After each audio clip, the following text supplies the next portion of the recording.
Welcome Beyond the Text by 6-7. We are looking at a moment today that is, well, it's frozen in time. It is a moment that you could argue changed the entire trajectory of Western history, and maybe more importantly, the way we even visualize the divine. So I want you to just imagine a long table, 13 men, and a dinner party that had just gone horribly, horribly wrong. We are dissecting The Last Supper by Leonardo da Vinci. But look, we aren't here to give you that standard art history 101 tour where we talk about, brushstrokes and how fast the plaster was drying. No. We are here to conduct a forensic examination of a psychological collision. This is a crash site between the concept of God and the messy, chaotic, very human reality of our nature. It really is a collision. I love that word for it. And the central tension we are going to explore today is exactly that. Is this a depiction of a divine miracle, a supernatural event unfolding? Or is it a secular, almost atheistic study of betrayal, of fear, and the absolute crumbling of belief systems right before your eyes? When you look at the high-resolution scan we have in front of us, and you can really see the detail in this fading fresco of a room, a table, and just the storm of hands and faces, you start to see something that looks, it looks less like a church service and a lot more like a psychological thriller. That's it. That is the mission today. We are going to look closer than you can even if you were standing there in the convent in Milan. We're analyzing the gestures, the lighting, the geometry of it all, and the composition to really understand how Leonardo bridged that gap. The gap between the divine, the idea of God, and the skeptical, mortal, humanist perspective. Because frankly, there is a lot of evidence in this painting that suggests Leonardo was painting a man, not a deity. Precisely. Yeah. And that ambiguity, that is where the genius lies. Leonardo was a man of science just as much as he was a man of art, and he was constantly questioning the nature of reality. So let's unpack the scene. Let's dive in. Okay, let's start with the room itself, the architecture. When I look at this image, the very first thing that hits me is how rigid it is. It's this rectangular space. You've got these dark rectangular tapestries hanging on the side walls, looks like 4 on each side, and then this heavy coffered ceiling. It feels enclosed, almost like a box. It is enclosed, yeah, but it's also mathematically perfect. And this is where we see what I'd call the architecture of divinity. We have to talk about perspective for a moment, because for Leonardo, perspective wasn't just, a technical trick to make things look 3D. It was a philosophy. It was a way of ordering the universe on his own terms. So how does the math work here? What am I looking at? Well, if you take a ruler, or even just your finger on the screen, and you trace the lines of the ceiling beams, or the tops of those tapestries you mentioned, and you follow them down into the painting, they all converge on a single specific point. Do you see where that is? Okay, let me trace that. Okay, following the ceiling lines down, following the walls in, wow. They all seem to hit right at the center of the painting, specifically right at the right eye, or maybe the temple of the central figure, Jesus. Exactly. That is the vanishing point. This is the God argument built right into the geometry of the room.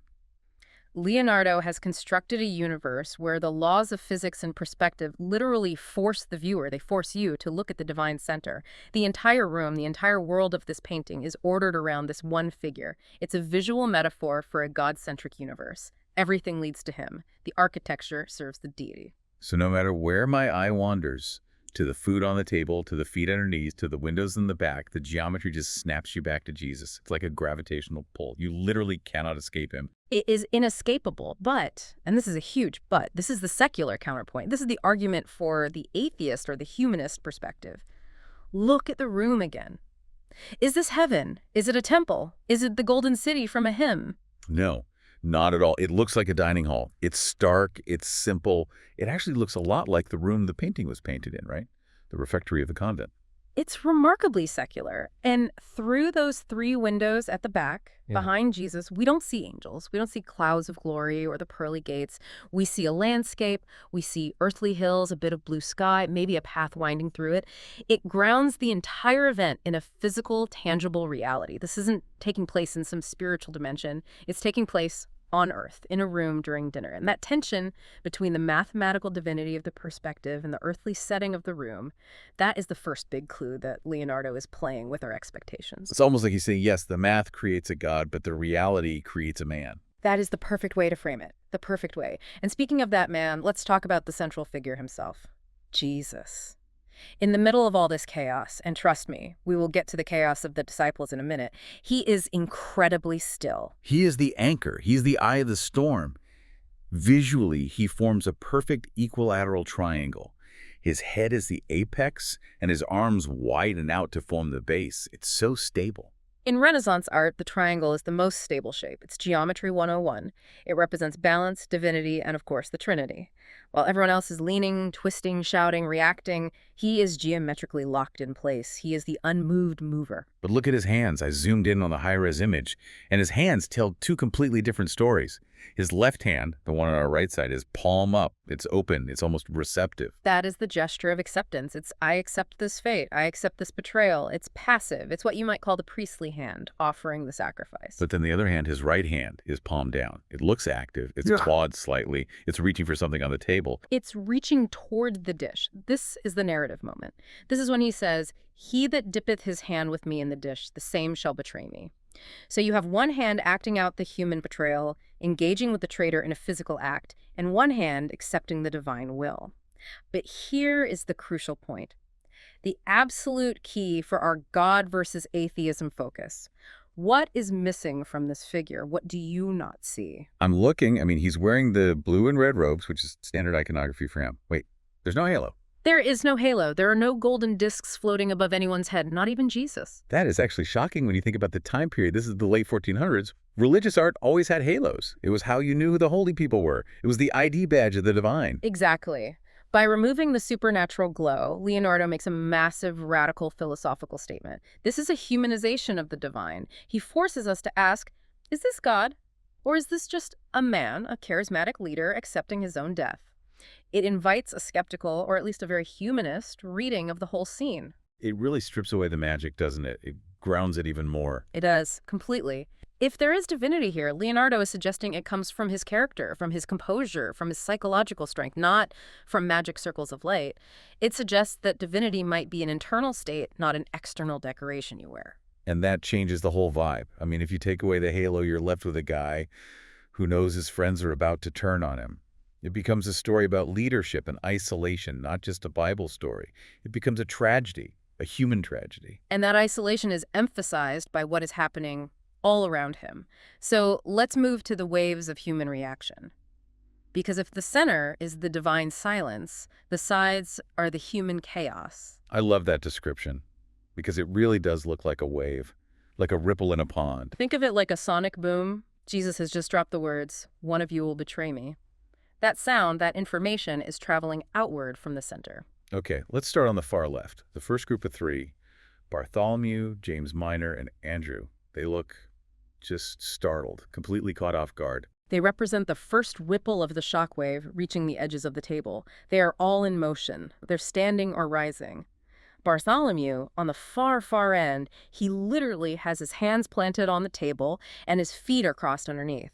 He's leaning forward like he is ready to jump up and run. It's that fight or flight response kicking in. He's just heard something impossible. One of you will betray me, and his body's just rejecting it. He wants to flee the room. He can't handle it. Precisely. Their reaction to the divine claim is pure confusion. They can't process the data. But as we move closer to the center, the reaction gets darker. It gets much more complex. We come to the second group on the left, Judas, Peter, and John. This group is fascinating.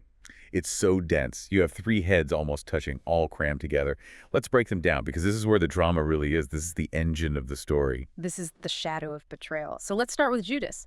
Find him. He is the only person in the entire painting who is leaning away from the center. That's right. Everyone else is leaning in. They're wanting to hear, wanting to be closer to the source. Judas is recoiling. He is recoiling. It is a physical manifestation of his guilt. And look at his hand, his right hand. He's clutching a small sack. The money bag. The 30 pieces of silver. The symbol of the trade. The exchange of the spiritual for the material. Judas, in this reading, represents the ultimate materialist or skeptic. He has weighed the value of his teacher, of his spiritual leader, against 30 pieces of silver, and he made the trade. He has decided that money is more real than the divine. And look at the lighting on him. He's in shadow. His face is dark. Yes. Even though the light source in the room, which seems to be coming from the left and also from the windows in the back, even though that light should illuminate him based on where he is sitting, Leonardo paints him in a localized shadow. It's a psychological shadow. Leonardo is actually breaking the laws of physics that he so carefully established with the perspective, just to make a moral point about this one man. And there's a tiny detail near his arm, the salt cellar. It's knocked over. It's knocked over. Spilled salt. That's a classic superstition, right? A bad omen. A classic omen of bad luck, chaos, or a broken covenant. A deal gone wrong. It signifies that the order of the table, the fellowship, has been completely disrupted by his actions. But then, look at who is right behind him. Crammed in there, Peter. Peter looks aggressive. I mean, Yeah. truly aggressive. He's leaning in, probably crushing Judas against the table, and he's whispering something to John. But the thing that always freaks me out is his hand. His right hand. He's holding a knife. He is, and he's holding it angled backwards against his hip, almost hiding it. This introduces violence and human rage into the spiritual setting. Peter is the addressor. If Judas is the calculator, the materialist, Peter is the reactor. He hears a threat, and his first instinct is to arm himself. He represents the militant defense of faith. I will fight for this. But in doing so, he brings a weapon to the Last Supper. It's such a human reaction, though, isn't it? Mhm. Someone is hurting my leader, my friend, I'm going to cut them. It's pure, raw emotion. It is very human, hot-headed. And then you have John, the figure Peter is whispering to. He is the complete opposite of Peter. He looks like he's fainting. Or maybe just completely checked out. He has softer features, his eyes are closed or cast down, and he's leaning away from Peter's aggression. He represents submission, grief, or perhaps just a passive acceptance. He's overwhelmed by the sorrow of the moment. So in this one tight little group, you have three distinct human responses to a crisis. You have greed and guilt with Judas, you have violence and anger with Peter, and you have grief and submission with John. It's a masterclass in psychology, all packed into about 3 square feet of plaster. It really makes you realize that these aren't just saints in robes. They are archetypes. They are archetypes of how we all react to bad news. You got the guy who caused it, the guy who wants to fight about it, and the guy who just wants to cry. Exactly. And that brings us to the other side of the table, the right side. Because if the left side is about emotion and betrayal, the right side seems to be more about belief and doubt, the intellectual response. Okay, let's look at the group immediately to Jesus' left, which is our right. Thomas, James Major, and Philip. Thomas is the one that catches my eye immediately because of that finger, that one finger pointing up. Yes, the famous finger of doubt. Thomas is depicted with his index finger pointing straight up into the air. It's such a weird gesture. It looks like he's asking a question in class. Excuse me, teacher, can you clarify that last point? It is a question, but think about the context. This is the doubting Thomas. This gesture questions the divine plan itself. He is asking, is it one of us? Or perhaps, more theologically, is this ordained by God? Is this really the plan? It represents the skepticism that is inherent in faith. He needs clarification. He can't just accept the statement on face value. He's the empiricist. He's the scientist of the group. He needs proof. And right next to him, you have James Major, who is doing the exact opposite of a subtle finger point. I mean, his arms are flung wide open. That is the startle reflex. It's the most expansive, open gesture in the entire painting. He exposes his chest. In terms of body language, this is total vulnerability. It's shock. Peter has a hidden knife. James has an open heart. He is shocked to his very core. He represents the emotional believer, the one who feels the horror of the betrayal viscerally, physically. He has no defense at all. And then Philip, the guy who's sort of standing up, pressing his hands to his chest. That gesture is pure pleading. Is it me, Lord? He is internalizing the accusation. It's a gesture of self-reflection and a plea of innocence. So again, look at that triad. You have skepticism from Thomas, you have shock from James, and you have self-reflection from Philip. Leonardo is categorizing the ways the human mind processes a fundamental challenge to its worldview. It's like a spectrum of doubt, really. Thomas doubts the situation, Philip doubts himself, and James is just blown away by the reality of it all. Precisely. And then we get to the final group, the far right. Matthew, Thaddeus, and Simon. These guys are doing something totally different than everyone else at the table. Yeah, I noticed that. Everyone else is looking to Jesus or reacting to him directly, even if they're recoiling. These guys are looking at each other. They are the debaters, the committee. It looks like an argument. The figure in the middle, Matthew, is pointing his hands back toward the center, back toward Jesus, but he's turning his face to the older man, Simon, at the end of the table. He is translating the event into discourse. He's essentially saying, did you hear what he just said? Does that make any sense to you? Is he serious? Yeah. Can this possibly be true? What are we supposed to do with this information? Exactly. This represents the rationalist approach. They are moving away from the raw emotional reaction of the other groups, and they are trying to process this intellectually. This mimics the discourse of philosophy or law. They are trying to find a logical explanation for an illogical emotional event. If you view this through an atheistic or humanist lens, this is the birth of the secular discussion. The leader has said something irrational. Let us, as a group of men, discuss its validity. They are the pundits. They are the analysts trying to spin the news as it breaks. Instead of feeling it, they are analyzing it. That's a great way to put it. They are distancing themselves from the trauma through debate. So we've got this incredible human drama playing out all these different reactions, but there's another character in the painting we haven't talked about much yet, and that's the table itself. The table is crucial. We often overlook it because of the people, but the table acts as this massive horizontal barrier. It stretches across the entire bottom of the painting. It's huge.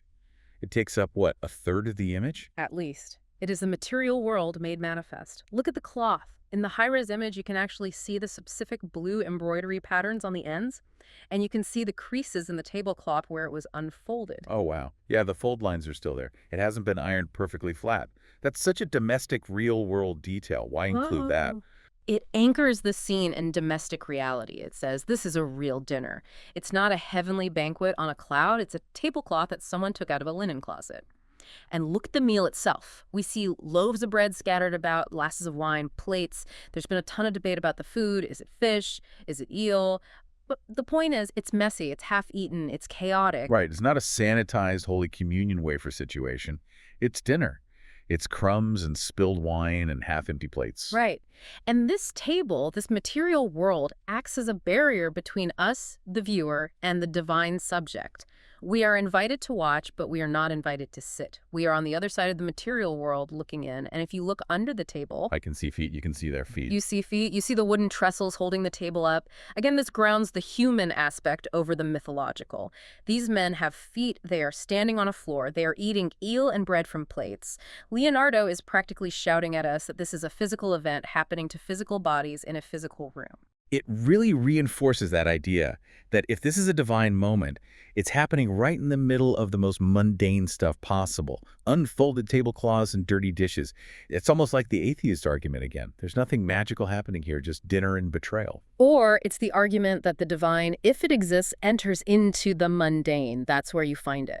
But that brings us to the synthesis of all this, the silence of God versus the noise of man. Let's look at the composition as a whole again. We have all this noise on the sides, the hands waving, the knives, the fingers pointing, the arguments, and then you have the center. The visual void. Look at that V shape created between Jesus and the figure to his right, John. John leans away, Jesus leans slightly the other way. It creates this powerful negative space right at the heart of the painting. It's almost like the eye of a hurricane. Total calm in the center of a swirling storm. That is the perfect analogy. In the midst of all this shouting, whispering, and movement, the center is an emotional void, a vacuum. So how do we interpret that? If we go back to our core question, God or atheism, divine or secular, what does this silence mean? Well, let's take the atheistic humanist assessment first. If you view this painting entirely without a religious lens, forget the Bible for a second, just look at it as a scene. What do you see? I see a leader who has just dropped a bomb on his team. He knows the project is over. He knows he's been sold out by someone in the room, and he's just stopped fighting. He's accepted it. Exactly. It is a study of a leader announcing a failure of loyalty. The drama comes from the psychology of the group dynamics, not from a lightning bolt from the sky. In this view, the God figure is defined by his isolation. He is utterly alone. He is the only one in that entire room who understands the full reality of the situation. The divinity, or rather the greatness of the figure, comes from his stoic acceptance of a terrible reality, while everyone around him completely loses their minds. It's the ultimate stiff upper lip. It's dignity in the face of absolute disaster. It's a very human kind of heroism. But then consider the divine assessment. Okay, play devil's advocate, or I guess God's advocate in this case. The stillness amidst the chaos suggests a peace that transcends human understanding. Everyone else is reacting to the immediate threat, betrayal, death, violence. Jesus is looking past it. His stillness suggests he is operating on a different plane of existence, a different timeline. He doesn't need a halo because his behavior itself proves he is something other. And the windows behind him. You mentioned those earlier. Yes. The light from those 3 windows frames him perfectly. It acts as a natural halo. It's a halo made of sky and landscape. It suggests that nature itself, the hills, the sky, the universe outside that room aligns with this figure. While the men inside are chaotic, the world outside is calm, and Jesus is linked directly to that calm. So in a way, Leonardo is saying you don't need gold paint and a floating disc to show God.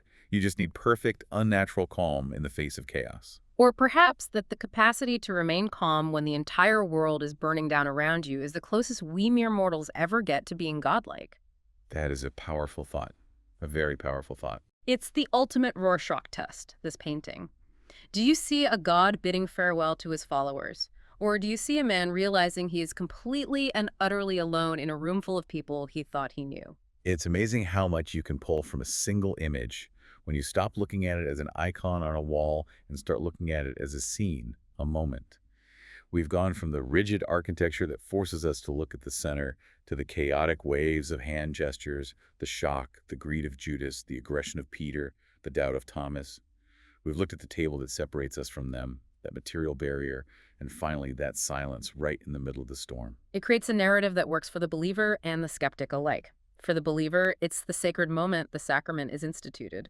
For the skeptic, it's a profound tragedy of human nature.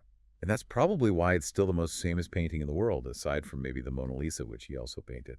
It speaks to everyone because everyone knows what it feels like to be misunderstood or betrayed or just completely shocked. And everyone knows that feeling of sitting at a dinner table where the tension is so thick you could cut it with Peter's knife. Absolutely.